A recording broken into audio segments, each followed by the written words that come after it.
En France, un juge d'instruction du pôle crime contre l'humanité va enquêter sur la disparition du journaliste saoudien Jamal Khashoggi, assassiné en 2018 dans le consulat saoudien d'Istanbul. Son corps démembré n'a jamais été retrouvé. À l'époque, les services secrets américains avaient pointé la responsabilité directe du prince héritier Mohamed Ben Salman.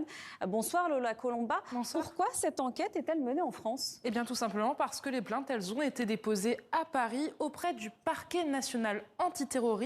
C'était en juillet 2022. Mohamed Ben Salman était de passage en France.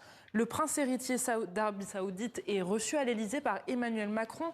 Et plusieurs associations en profitent pour saisir la justice. Il s'agit de l'ONG suisse Trial, qui lutte contre les crimes internationaux, de l'American Democracy for the Arab World Now, qui avait été fondée par Jamal Khashoggi avant sa mort, et en France, Reporters sans frontières s'associe à la plainte par la suite. Sur quels éléments se fondent ces associations, justement ? Eh bien, le document qui est assorti à la plainte, il fait 42 pages et il affirme que Mohamed Ben Salman est complice de la torture et de la disparition forcée de Jamal Khashoggi.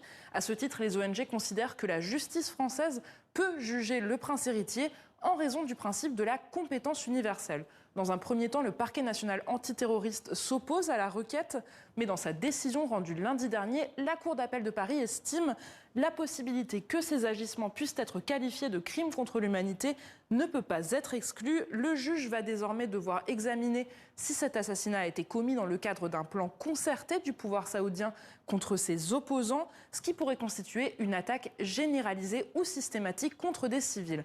8 ans après la mort de Jamal Khashoggi, cette enquête pourrait bien écorner à nouveau l'image de Mohamed Ben Salman qui avait été largement réhabilité ces dernières années sur la scène internationale. Merci beaucoup Lola Colomba.